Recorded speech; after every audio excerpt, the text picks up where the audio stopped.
Eh bien, bonjour à tous, je m'appelle Jonathan Arskovici, je suis le cofondateur de Stackinsat et de Surfing Bitcoin. Bienvenue sur le podcast de Surfing Bitcoin et j'ai l'honneur aujourd'hui de recevoir Raphaël Bloch. Comment ça va, Raphaël? Bah, très bien et merci beaucoup de me recevoir, Joe. Je voulais aborder avec toi justement, et on en parlait tout à l'heure, encore une fois, je vais ressortir la vanne parce que je la trouve très drôle, Block Trotter.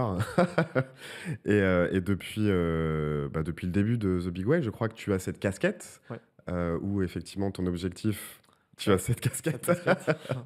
de parcourir le monde pour aller étudier sur le terrain Mm. les usages, l'utilité, et pas sous l'angle de je vais faire fois 1000 avec la Hmm. dernière crypto, etc. Ouais, Et ça, pour le coup, je t'en remercie parce que c'est important d'avoir des gens qui traitent le fond des choses et pas qui survolent. Et donc, je pense évidemment à certains influenceurs qui ont, encore une fois, beaucoup d'influence par ouais, définition. Et ouais. malheureusement, il y a encore cet angle-là qui est souvent mis en avant. Et d'ailleurs, ça me fait penser que je voulais réagir d'ailleurs à un de tes points sur le fait que oui, ça a ramené du monde dans l'écosystème, mais ça en a aussi dégoûté beaucoup. Ah, mais évidemment. Beaucoup de gens ont perdu de Ouais, l'argent parce que ouais, ouais. tu as eu des fausses promesses Ça, je suis d'accord. ou des fausses croyances. Évidemment, certains influenceurs d'ailleurs se sont gavés à cette époque-là, Ouais, justement, avec ouais, comment dire, des partenariats, avec des jetons, etc., où finalement ils ont fait la promotion de scams ouais. réellement. Et ces gens-là, en fait, sont traumatisés et ne reviendront probablement pas. Tu vois. Ça, oui, Mais oui. bref, Ouais, ouais. en gros, pour Ouais, revenir je suis. sur cette troisième partie, moi je voulais voir avec toi, parce qu'effectivement, donc là, The Big Whale depuis 2022, Ouais, tu m'as dit, ouais, 3 ans. bon, voilà, depuis 3 ans. Est-ce que d'ailleurs tu peux nous faire, je sais pas, un panorama de tous les voyages que tu as fait? Alors, peut-être Ouais, parce que là, on en a pour 3 heures, ouais. mais tu vois ce que je veux dire, c'est Non, non, bon, évidemment. en gros les grandes Non, mais carrément, tendances, carrément. Et parce que ravi. je sais que t'es parti en Argentine. Ouais. Peut-être on peut commencer par ça Ouais, d'ailleurs ou pas. ouais. Enfin bref, en gros, je te laisse Non. répondre sur Non, non, mais super. Et trop cool. par rapport à ça. Non, non, mais trop cool. Et ça, enfin, comment dire. J'adore la conversation qu'on a, mais parler de ce sujet me plaît particulièrement. Euh, En fait, effectivement, on s'est lancé, donc 3 cofondateurs il y a 3 ans. Aujourd'hui, Et c'est à toi, juste pardon, excuse-moi, ouais. je te coupe, c'était à l'époque de Terra Luna, plus ou moins. Ah bah nous, C'était alors, est-ce que tu peux commencer justement en ouais, fait ouais. Non, non, mais nous c'est formidable. C'est-à-dire voilà. que nous, effectivement, on s'est lancé au printemps 2022. Voilà. Si on remet dans le contexte, Ouais, nous on s'est lancé au moment où Terra Luna s'est pété la gueule. ouais. C'est-à-dire que nous on arrive, tu as 6 mois avant Zuckerberg qui transforme Facebook en Meta, c'est Metaverse, Bitcoin frôle les Mm. 70 000 dollars. Et donc nous on se dit ok, bah, on y va. Et justement, on s'est dit c'est très bien d'y aller à ce moment-là parce qu'on savait que ça allait corriger. Parce qu'en fait, on sortait, enfin tu le sais très bien, d'une période complètement folle. 2020, 21, enfin je veux dire 2020, 2021 et et début voilà, 2022. voilà, et début 2022. Et donc on savait que ça allait corriger, donc on s'est dit c'est très bien, il faut qu'on construise quelque chose dans une période. Alors on pensait pas que ça allait être aussi compliqué en termes de, tu vois, de prix, de tendance de marché, mais on s'est dit c'est très bien, il faut arriver dans une période où ça va consolider parce que si on y arrive dans cette période-là, on va exploser quand justement le vent nous portera. Mais c'est vrai que voilà, on s'est lancé et là, boum, Terra Luna, tu as le toit, enfin le ciel, la crypto qui tombe sur la tête. Celsius 2 mois après. Voilà, et Et puis ensuite là, la cascade et puis magnifique, la tu cerise as sur le gâteau FTX, FTX. voilà, à l'automne 2022. D'ailleurs, je me rappelle, parce que moi je te coupe, vous aviez pas fait une interview Bah, de non. SBF, justement, on peut en parler, ça avait fait pas Ah mal bah non. polémique ça. Bah alors non, alors pour le coup, non. Je me rappelle, enfin, j'ai un vague souvenir, Non, mais. non, non, non, ça avait pas, non, alors pour le coup, ça avait pas fait polémique dans le sens où, en fait, pareil, alors tu as l'impression que c'était un autre siècle, mais Oui, c'est vrai que ça fait des années. 2022, Ouais. SBF, il est quand même le plus jeune milliardaire de la planète. Il est auditionné tous les mois au Sénat américain et il est en train de globalement expliquer donc à la première puissance économique mondiale, à ses élus, ce qu'il faut faire en termes de réglementation pour les cryptos. Enfin, tu vois, c'est juste un Bien truc. sûr, d'ailleurs, C'est-à-dire que, on avait encensé ce mec non, non, mais voilà. où ça sentait mauvais quand même, hein. Mais bon, Ouais, bref. mais bon, en attendant, Mhm. c'était un succès incroyable. Mhm. Il avait des chiffres qui, voilà, tous les trimestres explosaient. Donc nous, on avait quelques mois d'existence quand on l'a interviewé. Et en fait, non, le plus cocasse dans l'histoire, et c'est vrai qu'on en a pas parlé depuis longtemps avec Greg, c'est qu'on est surtout les derniers à l'avoir interviewé. Oui, c'est c'est vrai. c'est que surtout, on est les derniers. Là où on est Ouais. très à l'aise, c'est que vu qu'on ne fait pas, tu vois, d'affiliation, de Mhm. sponsor, en gros, on n'avait pas Mhm. de lien avec FTX. Donc en Mhm. fait, quand on l'a interviewé, Bon, nous, on arrive, on se connecte, on est très content de l'avoir parce que c'est quelqu'un à qui on a beaucoup de questions à poser. Bien sûr. Mais au final, on lui pose nos questions. Ouais, parce que c'était quoi, une semaine avant Ah, je franchement, crois on l'a ou interviewé je sais 10 jours. On 10 l'a jours interviewé avant, ouais, 10 c'est jours ça. avant que ça pète. OK, ouais. Et en fait, mais bon, là pour le coup, c'est marrant que tu m'en parles parce qu'en plus, ça permet d'expliquer aussi potentiellement comment notre interview a en fait poussé Sizi à lui-même en fait faire sauter SBF. Parce que dans l'interview, je ne sais pas si tu te souviens, mais on aborde plusieurs sujets. On lui pose quand même des questions sur la santé financière de FTX, bon, qui était absolument incroyable. Bon, derrière, nous, on lui pose des questions, il répond. Et puis surtout, quand même, on lui pose la question de est-ce que vous travaillez sur un stablecoin? Parce qu'évidemment, quand tu as une plateforme avec la dynamique de FTX, bon, bah, c'est intéressant d'avoir potentiellement un stablecoin parce que les gens qui investissent, ils ont potentiellement envie de sortir, tu vois, de leurs investissements Bien crypto sûr, en bien sûr, ouais, stablecoin. ouais, Il y a non, plein de bien choses à sûr. faire. Et en fait, il nous laisse entendre que oui, il a comme idée de lancer un stablecoin.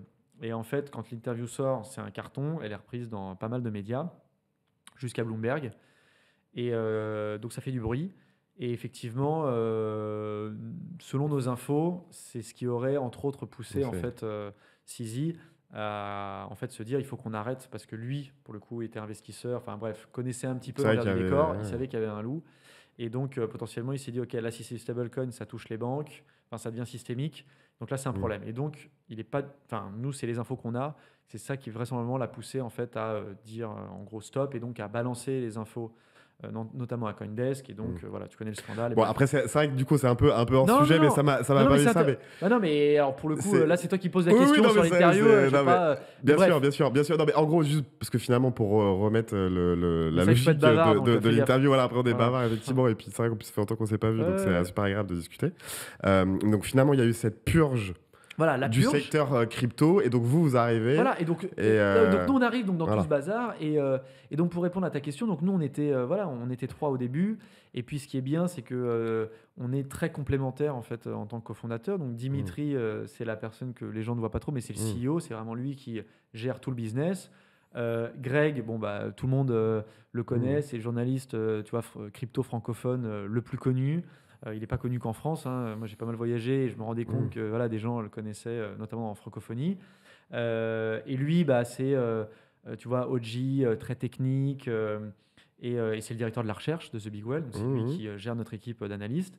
Et puis moi, eh ben, je suis Toi, tu l'homme. t'amuses en fait Moi, je à suis faire. T'es Tintin. touriste, Je t'es suis touriste, Tintin. toi. Voilà, je suis le Tu. Tintin. Alors, il y a des vannes sur. Je suis le Chief Travel Officer, C'est vrai, voilà. voilà, dans le truc. Mais voilà, donc il y a pas mal de blagues. Mais non, non, moi, je suis aussi, tu vois, dans mon rôle, je suis le directeur de l'information de The Big Well. Mais en fait, quand on dit information, c'est pas posté, tu vois, dans un siège. C'est l'info, sous-entendu, tu vois, le terrain. En fait, moi, je suis celui qui va tout capter sur le terrain. J'ai beaucoup de sources Mmh. partout et avec l'équipe. J'ai un gros réseau dans la finance traditionnelle. J'ai aussi un gros réseau dans la crypto, mais en fait, qui est le réseau de The Big Well qu'on construit collectivement. Et effectivement, j'ai énormément bougé à tel point que quand on a lancé The Big Well, en fait, 3 semaines après le lancement, j'ai passé 2 semaines en Argentine. C'est ça. C'est-à-dire que tu Mmh, vois, c'était mmh. vraiment OK, on y va, quoi. Parce que nous, notre modèle, c'est effectivement parce qu'on sait que, tu vois, juste faire de l'information, ça n'apporte pas suffisamment de valeur. Enfin, de l'information, juste, tu vois, d'écrire en ligne, c'est vraiment d'aller chercher les insights, c'est d'apporter de l'intelligence. Tu as plusieurs manières d'apporter cette intelligence, et c'est ce qui fait qu'aujourd'hui, on a de plus en plus d'abonnés. C'est à un moment donné d'avoir des infos du terrain, c'est-à-dire que des choses que les autres n'auront pas. Donc l'avantage, c'est que je ne suis pas le seul à être sur le terrain. On a aujourd'hui des analystes qui sont... on en a un à New York, on en a un du côté de Belgrade, on travaille avec quelqu'un à Lagos, tu vois, au Nigeria. On a quelqu'un à Séoul. Enfin, tu vois, voilà, on travaille avec des gens à droite à gauche. Donc, comme ça, on a des sources sur place. Mais voilà, moi aussi, j'ai beaucoup bougé. Et donc, ça permet de comprendre ce qui se passe dans les écosystèmes. Effectivement, de se rendre compte que dans un pays comme l'Argentine, Bitcoin écrase absolument tout.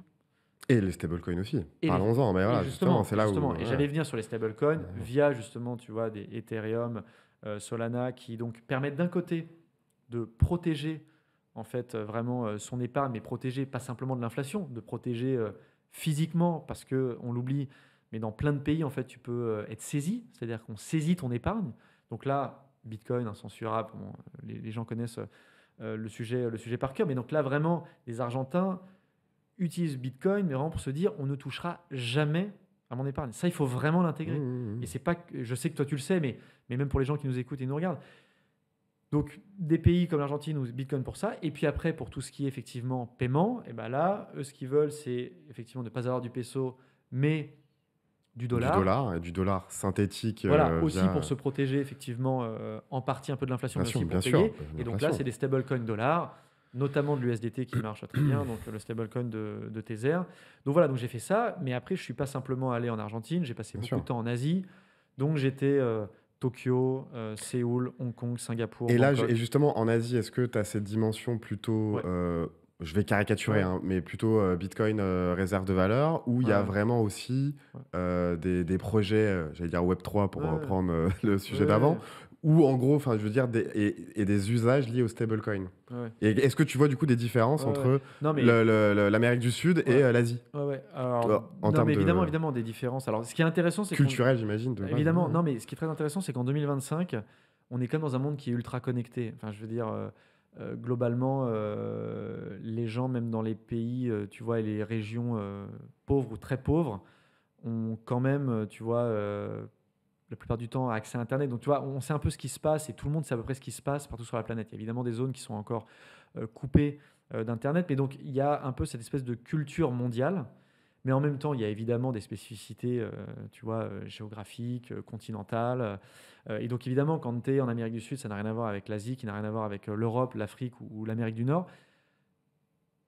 Mais donc, tu vois, par exemple, pour parler de l'Asie, en fait, ce que je trouve très intéressant pour avoir là bougé sur tous les continents, c'est que le sujet, il est plus dans le niveau de maturité du système financier. En fait, aujourd'hui, ok. le vrai discriminant, enfin, et quand je dis niveau de maturité financière, c'est évidemment associé en fait au niveau de maturité économique au sens large, parce que Hmm. plus une économie, tu vois, est mature, plus en général le système financier, en fait, va avec, parce que tu n'as pas d'économie sans système financier. Et donc, en fait, par exemple, quand tu vas à Tokyo ou Séoul, bon, bah, tu retrouves des choses que tu vois à Paris, Londres, et que tu vois à New York, San Francisco. Et en fait, quelles sont ces choses-là? C'est que tu as globalement un système financier qui marche plutôt bien. Plutôt bien, Je clairement. veux dire, tu as Ouais. accès aux banques. Sauf catastrophe, il n'y a quand même pas trop de raisons d'avoir ces actifs qui sont saisis, même si, c'est pour ça que Bitcoin a marché en Europe, quand on a commencé à menacer, tu vois, pendant la crise des dettes souveraines à Chypre, de saisir une partie des actifs, les gens se disent quand même, merde, en Europe c'est possible. Donc tu vois, quand même les gens réfléchissent. Mais globalement, c'est un système financier efficace, donc en fait, tu es plus dans une approche, ok, qu'on dirait spéculative, mais la spéculation, c'est pas un problème, c'est juste préparer l'avenir. Donc les gens se disent, bon ben voilà, tu gagnes de l'argent, je gagne de l'argent, on a de l'épargne. Cette épargne, on ne va pas la consommer totalement à la fin du mois, donc on est plutôt dans une dimension investissement. C'est-à-dire que on met une partie de son Et ça, patrimoine. finalement, moi, c'est ce que je dis dans plusieurs de mes dans plusieurs de mes keynotes d'ailleurs à Surfing Bitcoin, c'est que en caricaturant un peu, parce qu'évidemment qu'il y a toujours des exceptions, mais c'est que l'Occident, en tout cas les pays occidentaux, les pays riches, vont voir l'approche de Bitcoin dans une logique d'investissement, de Patrimonial. réserve de valeur Voilà. patrimoniale, et effectivement dans les zones qui souffrent économiquement ou qui ont bah, justement des systèmes bancaires défaillants ou pas Ouais, parfaits, ouais. bah, eux, ils vont justement voir Bitcoin plutôt comme un moyen de paiement, comme, alors aussi comme une réserve de valeur justement Voilà. sur la partie Ouais, saisie, ouais, tout mais à pas fait. dans une logique Ouais, tout à fait. d'investissement, Bah, etc. c'est-à-dire que Et c'est faute d'accéder au système financier. Effectivement, ils utilisent bah, Bitcoin, c'est ils ça. l'utilisent comme réserve de valeur, comme moyen de paiement, comme absolument tout. Mais justement, tu vois, donc, en gros, j'allais dire sur les zones tu vois, économiques assez prospères, voilà, globalement, les gens placent une partie de leur épargne, tu vois, dans du Bitcoin. D'autres investissent dans des choses plus exotiques, tu vois, qu'on appelle shitcoin. Bref. Hmm. Mais voilà, c'est un peu cette approche. Et puis, tu as aussi comme la dimension de tu peux commencer à tokeniser des actifs, tu peux améliorer le Bien système sûr. financier. Donc ça, on le voit, les bourses, les banques touchent à ces sujets. Donc ça, c'est quelque chose qu'on couvre beaucoup. Et c'est ça, et c'est là en fait, c'est une bonne transition sur ma prochaine question qui était l'institutionnalisation Ouais, du Bitcoin. Alors à la fois auprès des grands gestionnaires d'actifs type BlackRock, ouais, mais quand j'entends institutionnalisation, j'entends aussi les entreprises qui commencent à s'y intéresser. Enfin, même c'est plus qui commencent, c'est-à-dire que ça y est, c'est déjà presque devenu un standard aujourd'hui. Alors aux États-Unis, ça le devient. En Europe, on est encore à la traîne. Mais toi, comment est-ce que tu vois, pour revenir à FTX, et d'ailleurs, ce serait intéressant de c'est toi qui m'y refaire. ramène. Hein. c'est moi qui t'y ramène, mais c'est-à-dire que Larry Fink Mmh. de BlackRock, donc lui, évidemment, il voit ce crack d'FTX. Et selon toi, d'ailleurs, je ne sais pas si tu as l'info ou en tout cas on peut brainstormer ensemble, mais euh, selon toi, quand est-ce qu'il a eu ce shift de l'ETF, notre ami Larry Fink? C'est-à-dire parce que, pour rappel, si je dis pas de Ouais, bêtises, il a annoncé en juin 2023 la création de cet ETF qui est sorti en janvier 2024. ouais. Et j'imagine que Qui a été approuvé qui a été par, approuvé ouais, par la disons SEC, voilà. Ouais, qui a été ouais, lancé voilà, en janvier ouais. 2024. Mais j'imagine qu'un mec comme ça, il s'est pas réveillé un matin en disant bon bah voilà, Ouais, on y va ouais. quoi. C'est-à-dire que et du coup toute l'année, en fait tout le début de 2023. Donc est-ce que tu crois que c'est vraiment après FTX qui s'est dit ok en fait là en plus Bitcoin. Enfin voilà, quel a été Ouais, le ouais, son alors shift selon toi ouais. non, non, c'est une Ah, très bonne tiens. non, mais je pense que Et c'est puis pas t'as peut-être pas la réponse d'ailleurs. non, Mais non, c'est mais alors, évidemment, dans tous les cas, en fait, personne n'a la la réponse. réponse. Ouais, ouais. Hem, mais là-dessus, c'est plus, comment dire?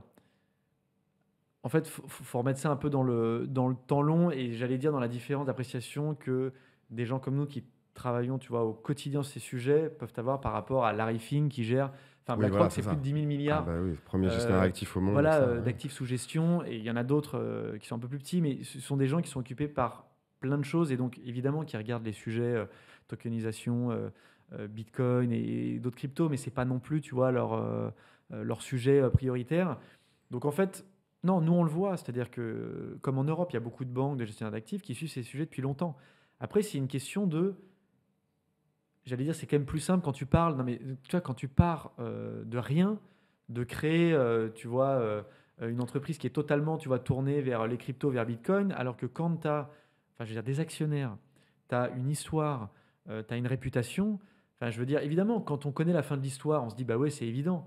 Mais je veux dire, ça aurait pu aussi tourner au fiasco. S'il y a encore d'autres scandales, ça peut avoir un impact. Enfin, Bien je veux sûr. dire, donc là-dessus, ce sont des gens, enfin, je veux dire, Larry Fink, il n'a pas que la demande de certains clients à gérer. Je suis d'accord, mais attends, mais juste, en gros, je sais pas si tu vas être d'accord avec moi, mais pour moi, l'annonce des ETF, Ouais. ça a été, il y a un avant-après. Mais évidemment. Et Non, du mais coup, c'est cette fameuse institutionnalisation, et c'est ça là oui, mais oui, oui, mais en même temps, pour il y a moi, pas. qui a changé même dans la tête des gens, parce que justement, Ah, vu, mais enfin des gens, en tout cas des oui, décideurs, oui, oui. vu l'influence qu'a BlackRock Mais dans le parce que c'est monde, BlackRock, exactement. Mais parce que c'est et du coup, il BlackRock, s'est la gens se dit, disent c'est ben sérieux. voilà, Non, mais c'est attends, ils ça. se disent c'est sérieux. Mais derrière, encore une fois, je veux dire, les ETF crypto, c'était une question de temps.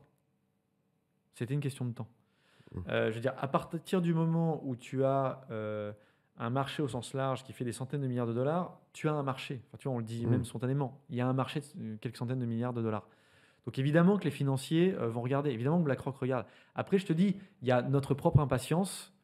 Moi, je me souviens, toi, quand on écrivait sur le sujet, tu sais, quand c'est repoussé par la SEC ou que, tu vois, BlackRock réfléchit encore parce qu'ils n'ont pas forcément le bon partenaire pour la custody, on se dit, ouais, qu'est-ce qu'ils foutent, ils avancent pas.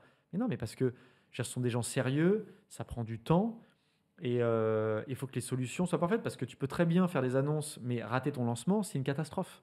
C'est clair. Et là, en l'occurrence, c'est pareil, tu vois, on peut se dire, ok, ils ont mis du temps, mais en attendant, le temps qu'ils ont mis pour les lancer, eh ben, ça a été... parce que c'est pareil, quand tu lances un produit, il faut le momentum, il faut que ce soit au bon moment. Bah, et Faut qu'il y ait une- c'est pour ça que je reviens à mon analyse de départ, c'est que est-ce que je pense que le prix quelque part relativement faible était un bon momentum pour Ouais. BlackRock finalement de créer ce produit. Il y a aussi, je pense, un peu de ça derrière, si tu Oui, veux. c'est vrai, c'est vrai. Un peu d'opportunisme Bah, il y a financier. de l'opportunisme, mais en Et, même temps, tu peux aussi... mais c'est normal, Non, hein, non, c'est pas mais, une critique. Hein. non, mais évidemment, et on a tous envie de lancer un produit quand c'est le bon moment. Mais ce que Bah, je veux c'est dire, c'est ça. que là-dessus, tu peux aussi, tu vas prendre le problème à l'envers en te disant, tu vois, quand ils l'ont lancé de mémoire, on était à 40, non, attends, ouais, Non, mais moins que ça. peut-être un peu moins, oui, on devait Ouais, être à 30. voilà, 30 000 dollars. J'ai plus le chiffre Quand ils ont précis en tête. annoncé en juin Ah non, non, 2023. non, non, je parle pas de l'annonce, je parle du moment où ils l'ont lancé. Enfin, Ah, tu au vois. moment où ils l'ont Non, mais lancé, ah le oui, moment oui. où ça a été validé, tu Oui, vois. oui, oui. Ah non, on était. Globalement, on est à 30, 40 et enfin, je crois un truc comme ça. Faudrait vérifier les Bon, chiffres. non, je Mais... crois que c'est un peu plus. Hein. En janvier 2024, tu dis Oui, c'est ça. je crois qu'on était déjà à 60. Hein. Ok, Bon, donc bref, à voilà. revoir. Mais À donc, si tu revoir. veux, mais si tu veux, on peut se dire, bah, peut-être qu'on est déjà peut-être un peu trop haut. Enfin, tu vois, peut-être que Mmh, c'est un peu trop tard, ou peut-être qu'en fait, on est un peu trop tôt parce qu'en fait, mmh. les gens vont se dire, est-ce que finalement, on va pas repartir à 30 000, enfin, tu vois, 20 ou 30 Bien 000 sûr. dollars. Donc là-dessus, ce qui est sûr, c'est que, et ça, j'en suis convaincu sur l'ETF de BlackRock, en fait, ce qu'ils ont réussi, c'est pas une histoire de trouver, enfin, je veux dire, en fait, là, ils ont réussi à trouver le bon moment, c'est qu'il y avait la bonne narrative et que les gens avaient compris que c'était de l'or numérique. Ah, c'est ça. Et qu'ils ont matraqué ce Mais c'est discours. ça le Et c'est truc. ça. Et Non, mais le c'est... succès des ETF, Mais clairement, c'est c'est ça. que Oui. les gens, et moi je l'ai vu autour de moi, Mmh. on l'a vu dans nos conversations, enfin The Big Well avec tu Partout. vois, des entreprises, et on l'a vu même à titre perso, moi, avec des amis, c'est que tu as ce sujet de ok, c'est de l'or numérique, donc on sait ce qu'on achète. C'est d'ailleurs pour ça qu'il y a eu un succès beaucoup plus relatif sur les ETF Ethereum et d'autres. Relatif, j'aime bien ton terme Non, mais, politique. non, non, mais, Bref, ouais, non, mais tu vois ce que je veux dire. Non, mais c'est-à-dire que tu vois, c'est pas, non, mais c'est pas du tout le même succès. Ouais. Parce que justement, en fait, les ETF, c'est aussi, et tu connais ces sujets, c'est aussi une question de marketing dans le bon sens du terme. C'est-à-dire que Évidemment. qu'est-ce qu'on achète? Les gens, tu as besoin de leur dire simplement, Ouais. facilement. Tu vois, quand les gens achètent le S&P, bah, ils savent que tu vois, ils achètent l'indice américain, Ouais, c'est sûr. costaud, c'est solide. Quand tu achètes, tu vois, de la tech américaine, tu sais que tu mets dans Meta, Amazon, et voilà. Et c'est très simple. Sur Ethereum, tu as une tech hyper intéressante, tu vois, sur le sous-jacent, tu as des projets incroyables. Encore une fois, je suis vraiment passionné par tout ce qui est finance décentralisée. Mais derrière, quand tu proposes en face un ETF, tu vois, aux investisseurs, ils se disent, OK, c'est quoi exactement ce que j'achète, quoi? Tu vois, l'ETF Solana, Bah oui, non, t'expliques mais quoi? T'achètes, tu je vois, du paiement facilement, t'achètes de la PayFi, tu vois, Mais c'est pour quoi moi, c'est une des raisons pour lesquelles ça n'a pas marché, hein. Pour Non, moi, mais c'est un voilà. échec, hein. C'est pas Non, mais un c'est ça succès le. relatif, hein. Non, non, mais. Voilà. Après, t'es journaliste. Non, mais en plus, Je tu me te, je connais. te, je te chambre, Non, je non, te mais tu me chambre, connais, j'ai tendance à dire. Non, mais ce que je veux dire, je c'est te que chambre. faut quand même réaliser, quand je dis succès relatif, c'est qu'encore une fois, je préfère voir les choses plutôt Bien positivement. sûr, bien sûr, bien sûr, bien sûr. Mais voilà. Et moi, j'aimerais quand même qu'on parle aussi d'un autre thème, parce que le temps passe vite et encore Ouais. une fois, on Oui, se ça connaît bien, pourrait- donc en fait, ouais, on peut ça rester pourrait là comme durer, ça hein. 3 heures. Moi, j'aimerais bien parler, et toi et moi, on a traité ce sujet-là aussi, bah, du coup, dans nos médias respectifs. C'est la trésorerie d'entreprise. Ouais. Et c'est une tendance, les Bitcoin Treasury Ouais. Company, qui évidemment, MicroStrategy, bon, qui est devenue stratégie Ouais. aujourd'hui, a quelque part initié dans le monde du Bitcoin. Et on voit que cette stratégie commence vraiment comment dire, à se propager à travers le monde. Ouais. Et ça, justement, ça, c'était un point que je voulais aussi traiter avec toi. Donc, encore une fois, ton côté blog-trotter, pour la 3e fois dans cette, Très bonne vanne. Très dans bonne vanne. cette interview.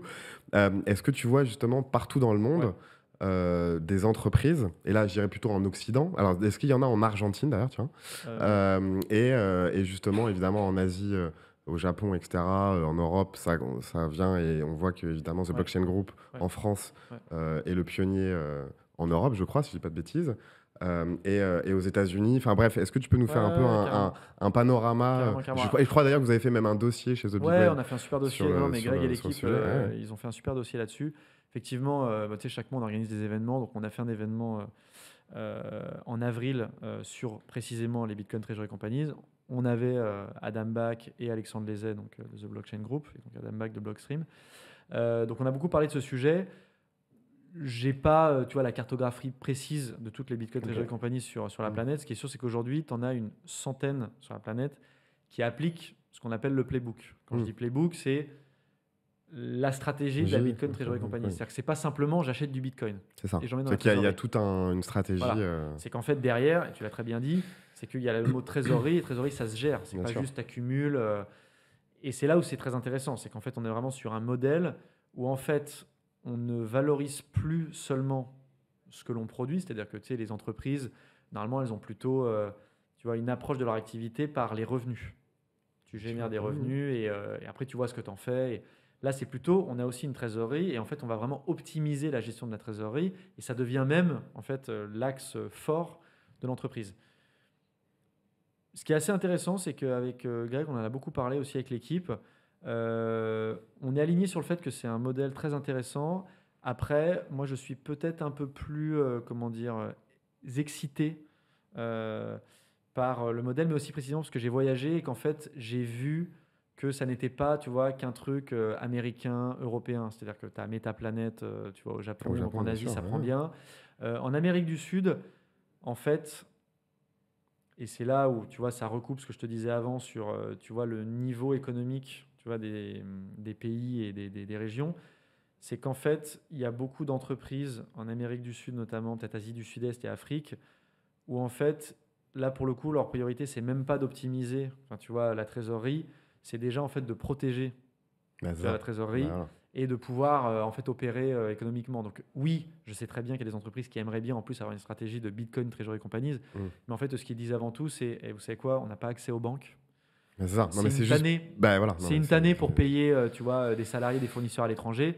Donc en fait, ils se disent, oui, évidemment on a ça en tête. Mais là, la prio, c'est déjà d'utiliser clair. Bitcoin en Bien fait sûr, pour bien sûr, bien sûr, bien sûr. ce qui nous permet de faire, c'est-à-dire pas se faire défoncer par l'inflation, C'est pouvoir faire des Et transferts. revenir voilà. finalement à l'utilité Voilà, basique de exactement. Bitcoin.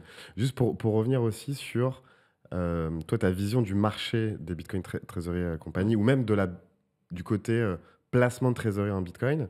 Effectivement, aux États-Unis, on voit, alors j'ai plus le chiffre, mais je crois que c'est de 5 à 10% des bots du Nasdaq qui ont du Bitcoin dans leur trésor, si je dis pas de bêtises. Et en Europe, Ouais. en revanche, c'est vraiment symbolique. Alors effectivement, on a vu le PSG qui a annoncé. Alors Ouais. d'ailleurs, je ne sais pas si ça s'est transformé Ouais, mais- en produits concrets, etc. Oui, S'ils oui, l'ont oui. vraiment fait ou c'est pas un effet d'annonce. Oui. Mais à Bitcoin, c'était où déjà Prague Non, pas Prague, Non, aux États-Unis. Ah non, C'était pas Nashville. Si, c'était Nashville. Non, je Las sais plus. Vegas. Las Vegas, merci. Voilà. Nashville, c'était l'année Ouais, dernière. ouais. Donc Bitcoin, Las Vegas, effectivement, tu as le directeur innovation, je crois, du PSG, dont honnêtement, j'avais jamais entendu parler. Je sais pas Ah si oui, si, toi. je le Si connais. toi, tu le connaissais. Père. Ok, Bah, voilà. déjà, il est Bon. finlandais. Voilà, c'est ouais. ça. Bref, du coup, d'ailleurs, un peu un style chelou, mais bon, bref, c'est encore autre chose. Et effectivement, il a annoncé quand même en grande pompe, parce que toi, je sais pas si peut-être toi, tu avais eu l'info avant, Bah, je ne sais alors, en pas. plus, disclaimer, moi je suis un gros fan du PSG.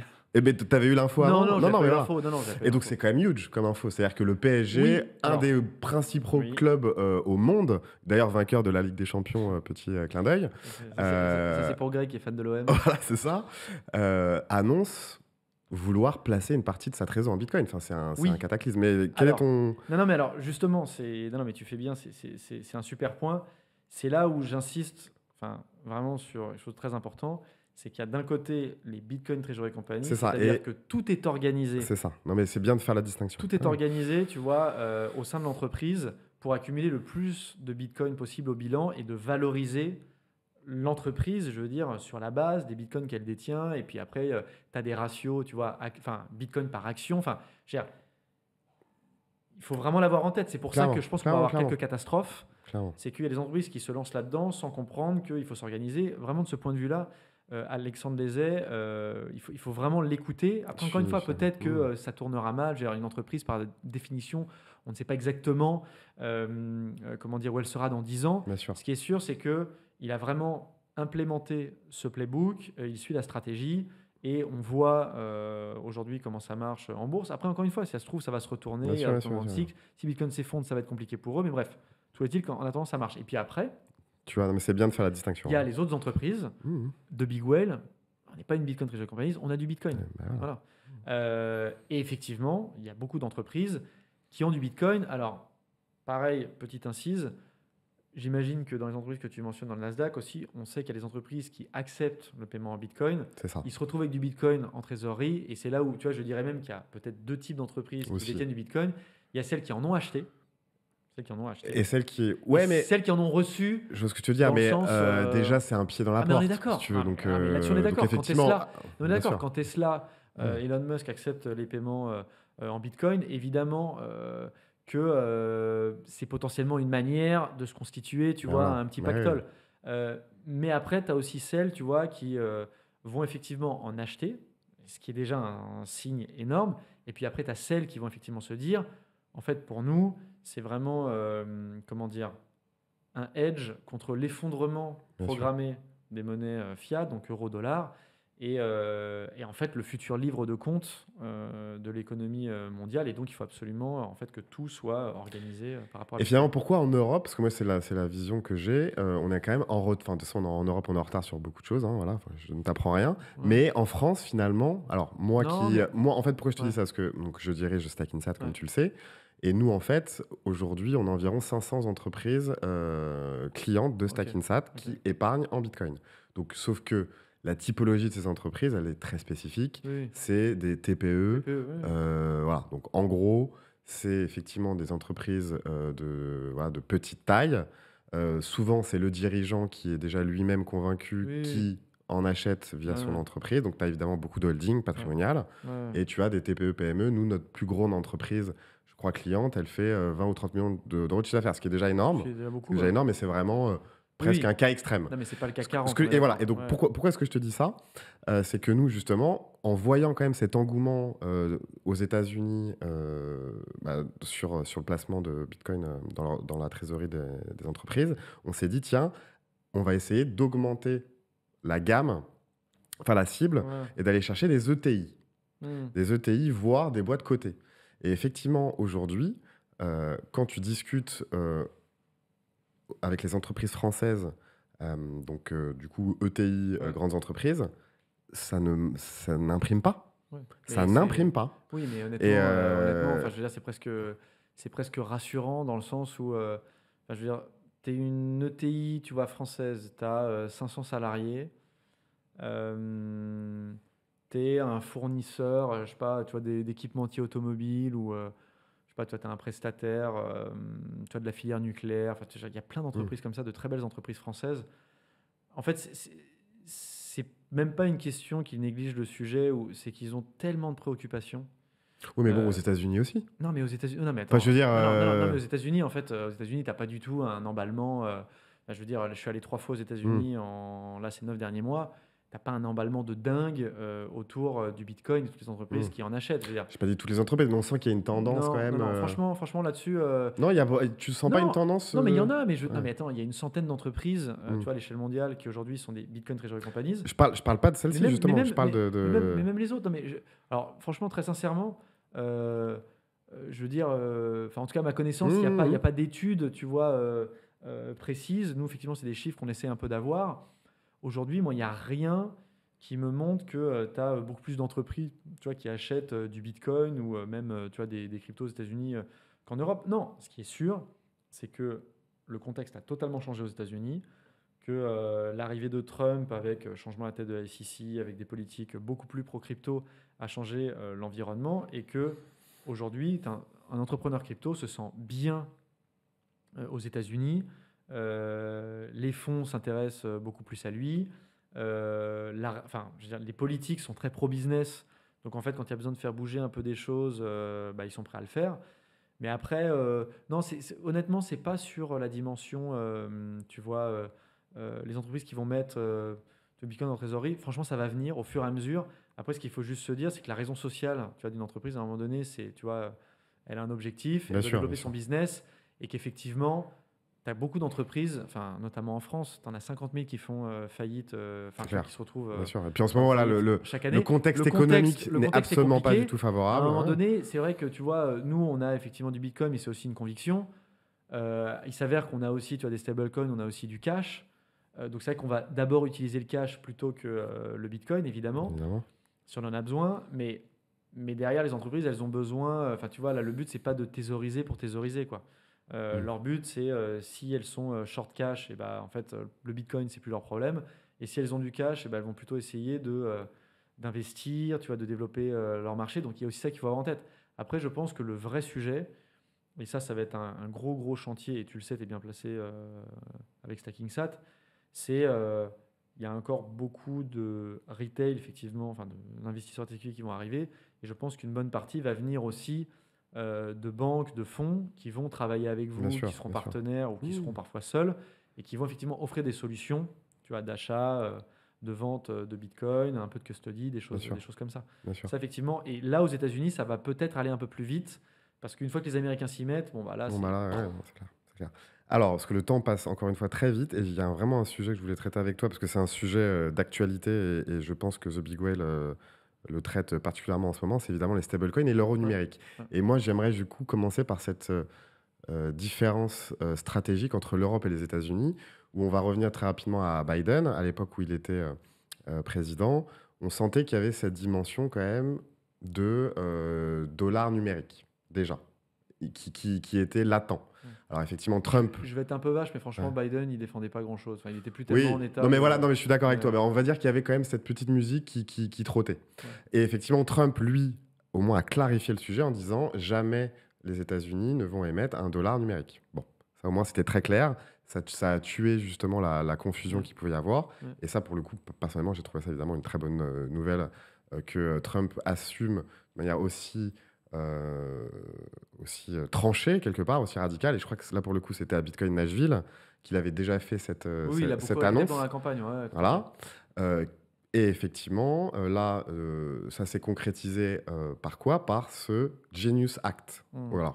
Qui évidemment n'a rien à voir avec le dollar numérique, mais c'est justement le fait de stablecoiniser. Alors, je ne sais pas si ce terme-là existe. C'est un barbarisme qu'on comprendra. Stablecoiniser Non, mais c'est un barbarisme qu'on comprendra. voilà, le dollar, Hmm. justement, en encadrant justement le fait que des entreprises privées Ouais. puissent émettre un stablecoin dollar. Mhm. Et ça, je trouve que c'est évidemment une idée de génie parce que ça va permettre au dollar de conserver toute son hégémonie tout en évitant justement tous les problèmes liés à un dollar numérique Ouais. si jamais la Fed avait été Ouais. à l'initiative de Ouais.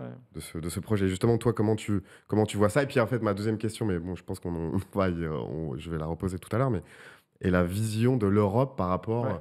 et de Christine Lagarde, Ah ouais, sujet énorme. et puis Aurore Sujet Lalucq, énorme, etc. sujet énorme. Enfin bref, Non, non, mais... qui sont à fond dans ce truc et on va droit dans le mur, quoi. Ouais, ouais. Enfin, c'est vrai que quel est toi ton regard de Non, journaliste non, par mais c'est rapport un à ça? sujet, Et comment dire, euh, je te disais que je m'intéressais beaucoup, tu vois, finances centralisées. Je pense qu'aujourd'hui, c'est l'un des sujets qu'on suit le plus, clairement, évidemment, mais chez ça, DWF, pour plein de raisons. Parce qu'il y a une dimension business, une dimension internationale, géopolitique, et qu'encore une fois, on a de plus en plus, tu vois, d'abonnés, clients, entreprises qui veulent comprendre ce qui se passe. Bah, tu as très bien posé, en fait, les termes du débat. En gros, pour nous, les choses sont assez simples, hein. Les États-Unis n'ont pas besoin. Enfin, je veux dire, c'est pour ça qu'il n'y a même pas eu de sujet en fait de est-ce que Biden, tu vois, pense à un dollar numérique. C'est qu'en fait, spontanément, on se disait, bah, dans un univers numérique, les États-Unis vont emmener l'ancien dollar numérique. Oui, conceptuellement, ça a du sens. Sauf que quand le dollar est déjà la monnaie mondiale, ils n'en ont pas besoin en fait. Ils n'en ont absolument pas besoin. Le dollar est la monnaie mondiale. Et aujourd'hui, le billet vert est accepté partout. Tu vois, j'ai beaucoup voyagé. Mm. J'ai eu des dollars en poche. Je savais que je pouvais le donner à peu près partout. Les gens comprenaient ce que c'était et l'auraient accepté. Je me balade avec 20 euros. Si je leur tends, ils vont me dire bah non, ça on n'accepte pas.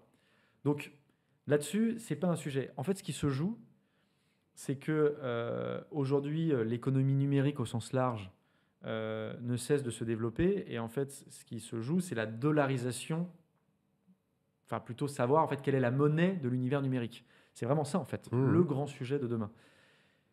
Et en fait, ce qui est génial pour les Américains, c'est qu'après avoir en fait structuré Internet, bon, bah, tu as les géants du numérique, les fameux GAFAM qui sont présents un peu partout, sauf en Chine. Sauf en Chine. évidemment. Et donc, pourquoi s'embêter à créer un dollar numérique géré par la Fed et blablabla, alors qu'en fait, le dollar numérique, on le sait, il existe, c'est comme le dollar numérique de PayPal, il existe déjà. Par contre, le vrai dollar numérique, tu vois, sur les blockchains, sur Internet, et tu vois, en se passant d'intermédiaire, n'existe pas.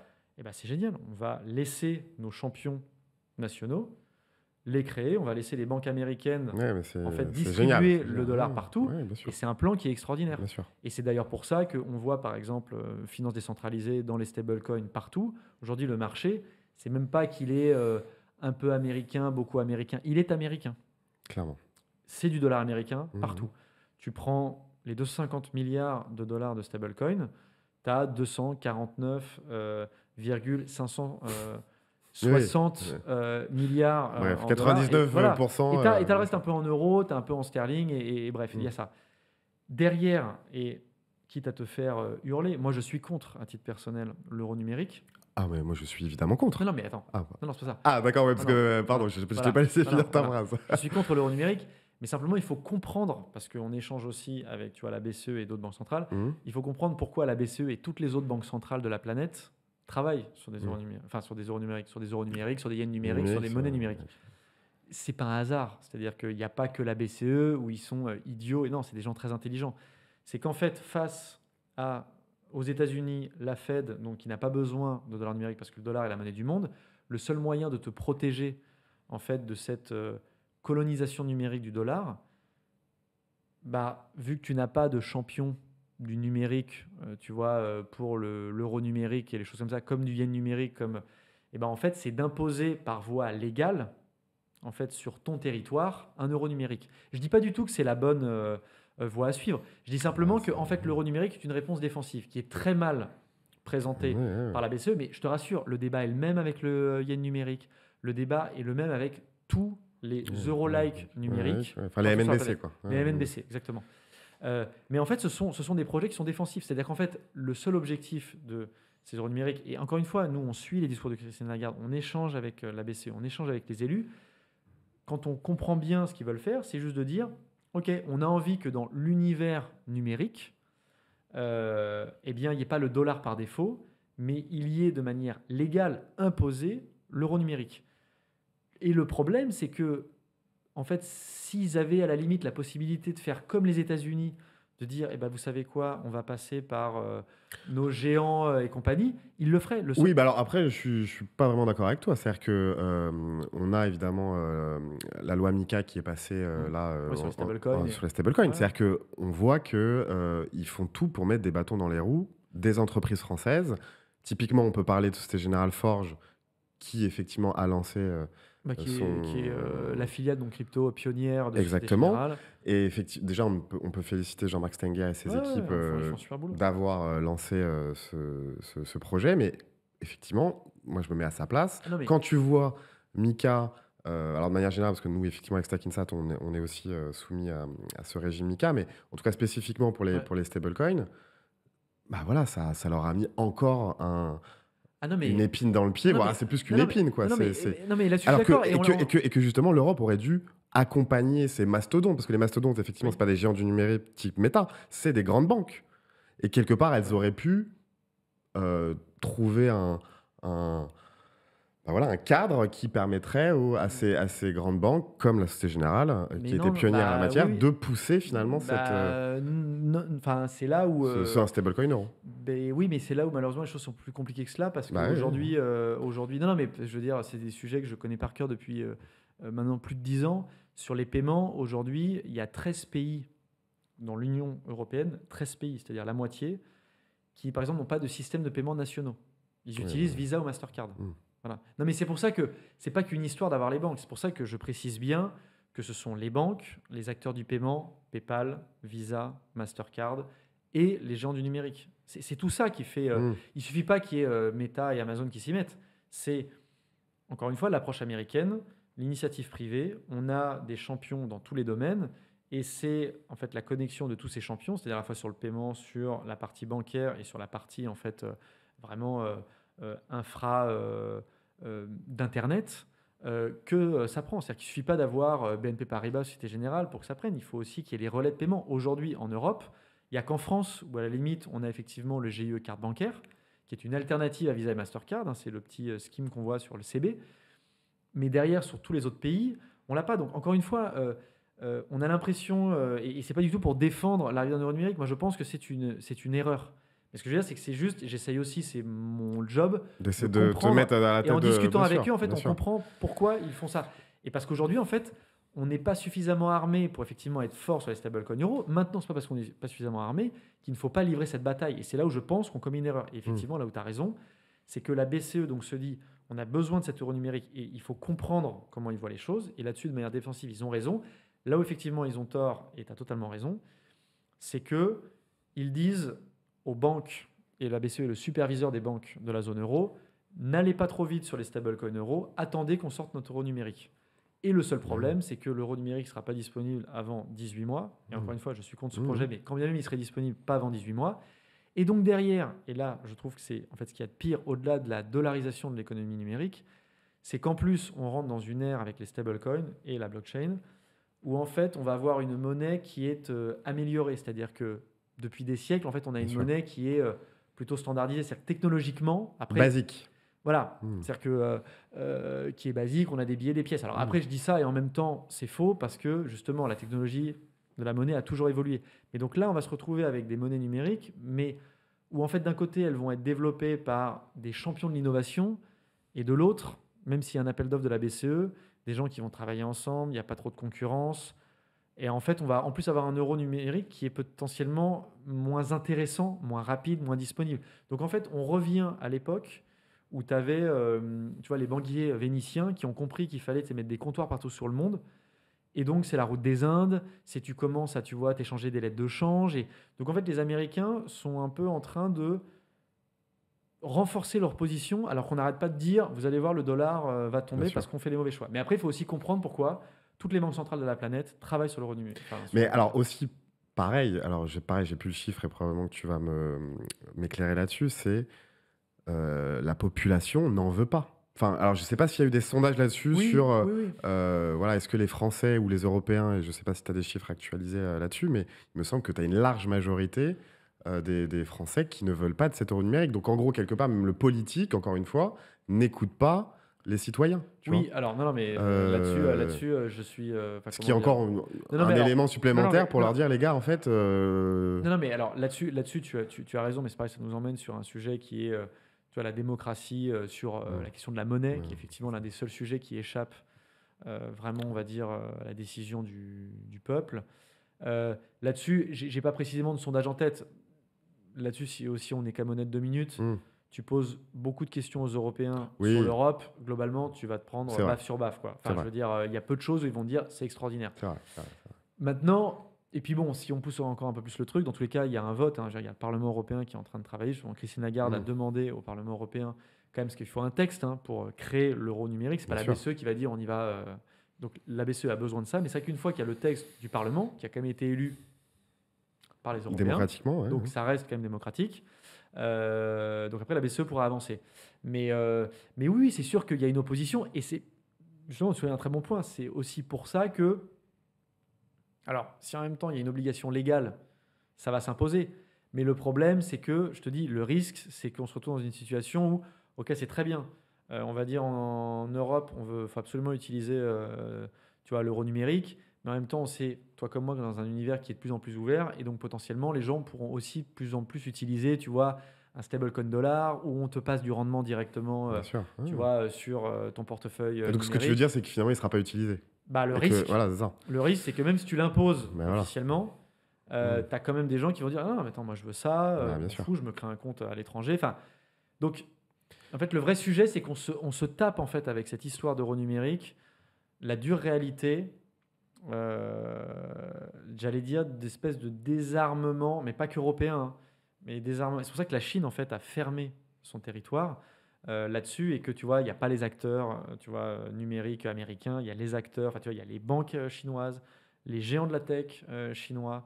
Il y a tous, tu vois, ces acteurs qui vont, eux, par contre, leur permettre de gérer leur wallet, leur yuan numérique et compagnie, quoi. Mais Ouais. c'est vrai que sur les autres, ça va être dur.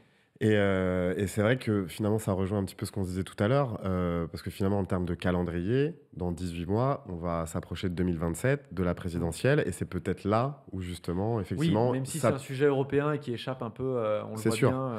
mais ça peut en tout cas être un prétexte pour ramener ce sujet-là Oui, oui, tout à fait. Ah, non, mais sur le devant de la scène. par contre, je pense que tu as raison, Et, ça va être un gros sujet. Et je pense que c'est très bien qu'on ait. Enfin, je pense que ça va être un excellent débat. Je dis pas que ça va être aussi, je pense, intéressant et dense que par exemple ce qu'on a eu sur la Constitution européenne, tu vois, il y a 20 ans. bien sûr. Euh, mais je pense que ça pourrait potentiellement déclencher quand En même tout de cas, gros débats. ce qui est intéressant, c'est que ça va aussi remettre ce sujet-là, enfin le sujet de la monnaie, parce que finalement, Ouais, tout à fait. globalement, c'est vrai que quand tu parles autour de toi, les gens n'ont même pas vraiment conscience de ça, tu Non, vois. non, Enfin, mais c'est pour ça il y qu'on a- en revient à la difficulté de comprendre, tu vois, Bitcoin. Enfin, c'est ça. faut quand même. Et donc, ça peut être un prétexte justement à ramener ce Ouais, sujet-là, le sujet de la monnaie. Et d'ailleurs, j'en profite pour dire à notre audience qu'on a fait une vidéo sur l'histoire de la monnaie avec Yorick et mon associé Joss. Je ne sais pas ouais, si tu l'as regardé, en tout cas, pas honnêtement, encore. c'est Je vais le une faire. masterclass. Et ça peut être un prétexte pour justement mettre ce sujet de la monnaie au centre du débat Totalement. de la présidentielle. En tout cas, c'est ce que j'espère, qui du coup, par capillarité, pourra amener le sujet du Bitcoin. Totalement. Juste pour finir là-dessus en 30 Ouais. secondes, j'ai visité récemment, enfin à l'occasion d'une soirée à la Monnaie de Paris. Je recommande vraiment aux gens d'y aller parce que la visite est fantastique. Et c'est très intéressant parce que donc on avait une guide. euh, et donc bon, évidemment, ça te replonge dans toute l'histoire de la monnaie, donc c'est génial parce qu'il y a plein de parallèles avec l'univers crypto. On se rend compte qu'on n'invente rien, mais qu'on est juste en train de repenser beaucoup de choses. Et il y a deux choses très intéressantes qui vont te plaire, on en discutera une autre fois, mais à la fin de l'exposition, il y a la liste de toutes les crises économiques et à chaque fois, donc qui ont touché la France, il y en a aussi d'autres, je crois, dans le monde. Et en fait, à chaque fois, le point commun, c'est la centralisation. Tu vois, un truc intéressant. Mhm. Et la deuxième chose, c'est, comment dire, sur... mince, j'ai oublié le point. Ça me Hmm, reviendra, mais, ok. Mais mais en tout cas, c'est... voilà, c'est une visite à faire. Non, non, mais Effectivement, c'est vrai que c'est... même moi, j'ai jamais eu Non, non, mais l'idée de. non, voilà, c'est ça, pardon. Elle avait un point qui était hyper intéressant, c'était de dire, elle l'a dit naturellement, c'est en fait, la France n'est plus souveraine monétairement. En fait, elle commence la visite en t'expliquant un peu, tu vois, l'histoire de la monnaie en France, et donc comment, tu vois, les rois ont imposé, tu vois, le sceau du roi, frapper la monnaie.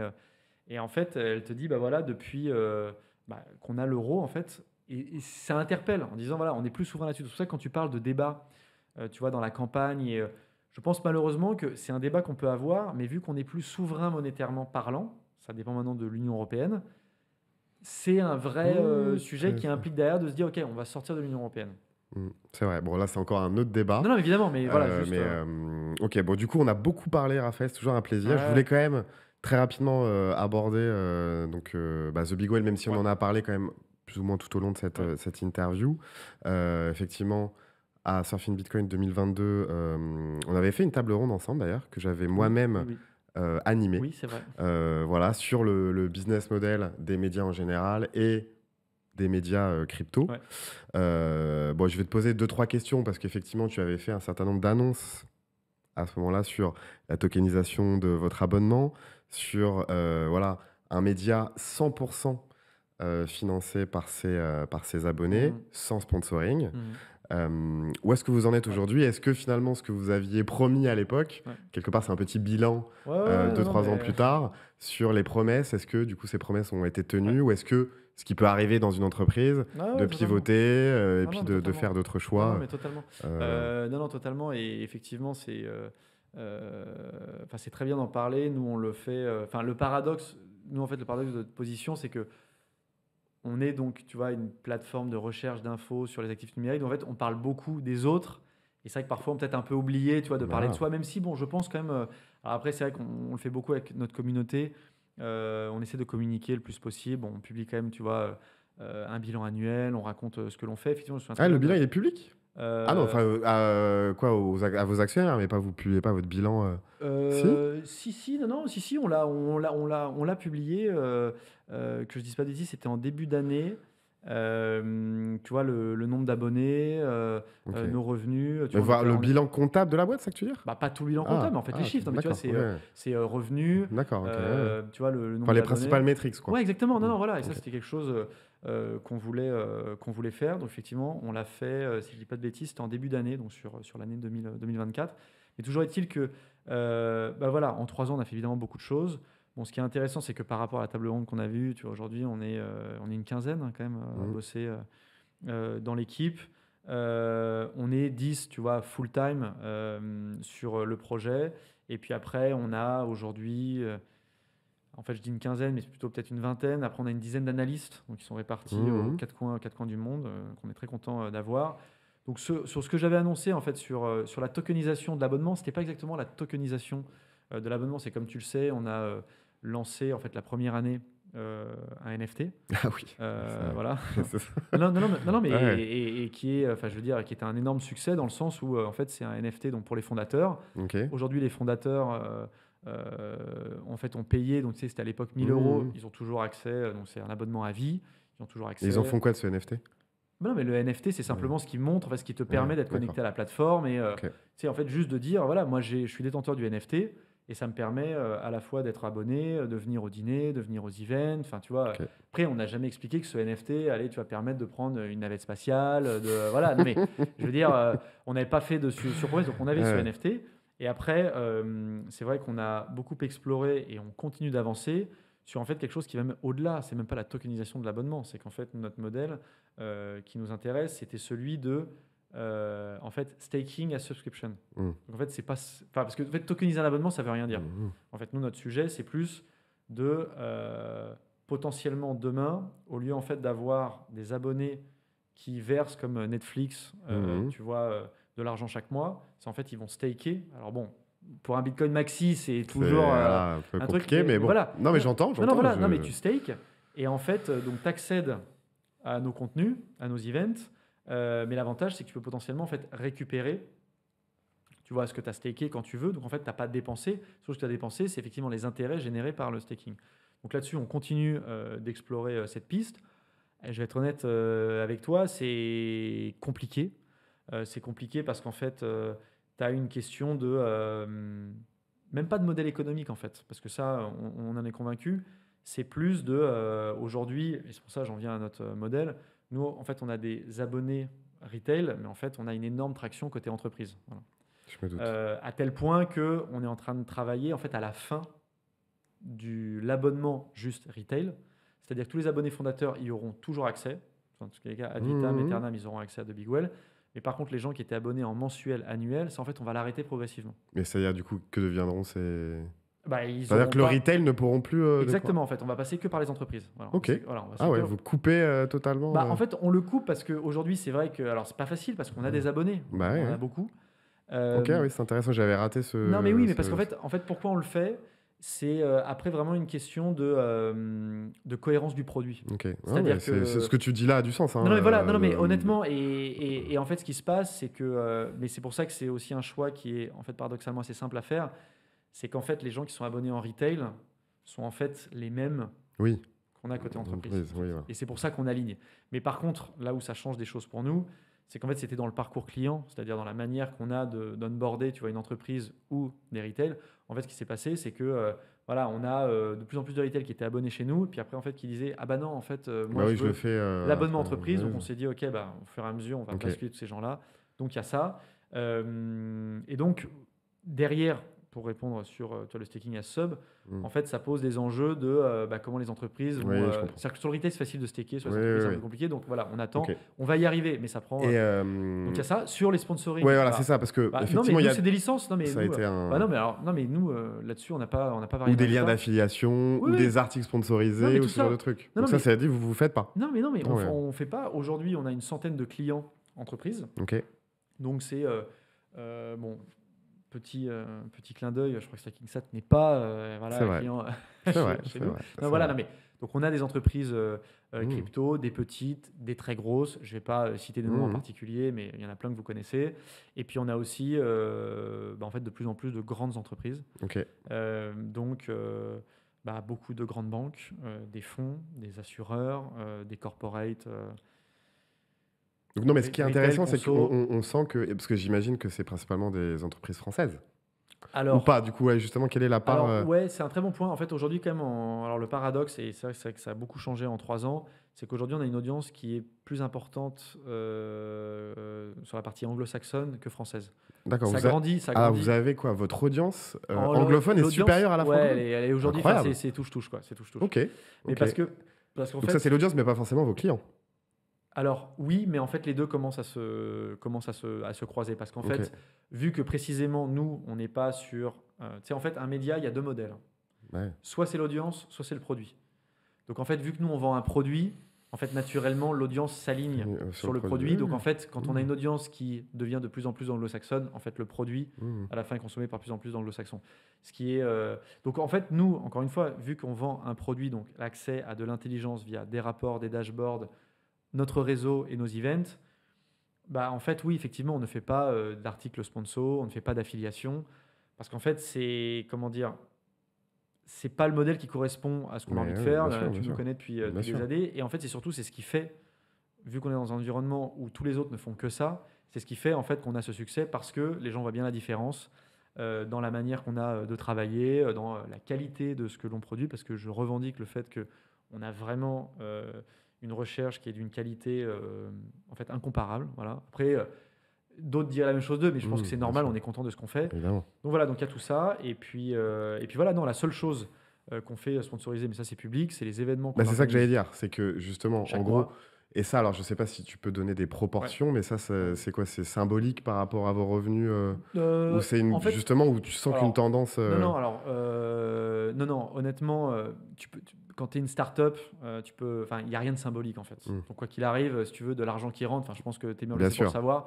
Quand je disais symbolique, c'était en proportion Non, par en rapport proportion, au reste. ouais, carrément.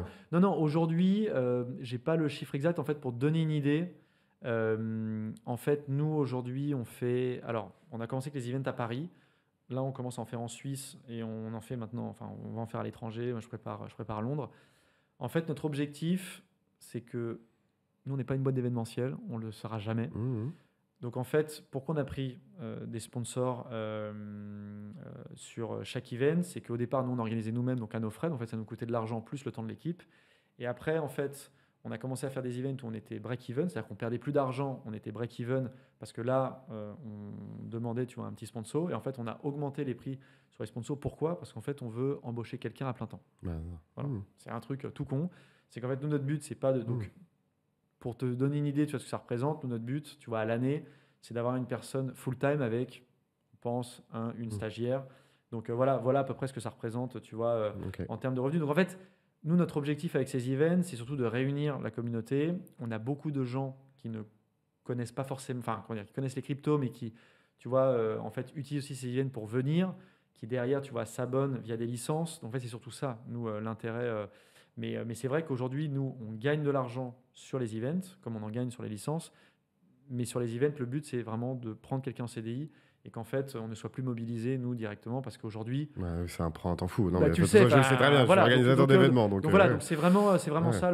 Et ça, effectivement, on le fait sponsoriser parce qu'on veut avoir comment dire, ce poste et j'espère qu'on l'aura assez vite. Je pense que ouais, c'est une histoire de moi, quoi. Ok. Mais sinon, en fait, la boîte est drivée par les licences. Et pour donner une idée, c'est pareil, je n'ai pas les chiffres exacts, mais la licence, donc un accès, c'est 3 500 € par an, sachant qu'il y a des entreprises qui ont plusieurs accès. Ok. Tu payes ça à l'année, on a une centaine de clients. Voilà. Ok. Bon, eh bien, écoute, Raphaël, je pense qu'on a fait Un beau tour. un beau tour. Franchement, c'est super agréable de Ouais, discuter avec toi. trop bien, de même. Et particulièrement, du coup, dans le cadre de ce podcast. En tout cas, merci d'avoir accepté mon Bah invitation. non, merci à toi. Franchement, c'était super intéressant. Je pense d'ailleurs, on pourrait renouveler Avec l'expérience plaisir. Et peut-être dans j'espère avant plusieurs mois. 2028 ou 2030. Voilà, et justement débriefer un petit peu ce À qu'on fond, se sera dit aujourd'hui à fond, à fond, dans cette future émission. à fond. Merci à tous en tout cas de nous avoir suivis. N'hésitez pas évidemment à vous abonner à la chaîne Surfing Bitcoin. Il va y avoir comme ça de plus en plus de podcasts et de plus en plus de contenu, parce que maintenant Surfing Bitcoin, ça devient vraiment un média. Donc je vous souhaite, On a de la concurrence. voilà, vous aurez la concurrence. Je vous souhaite en tout cas à très bientôt et on se dit à la prochaine fois. Au revoir.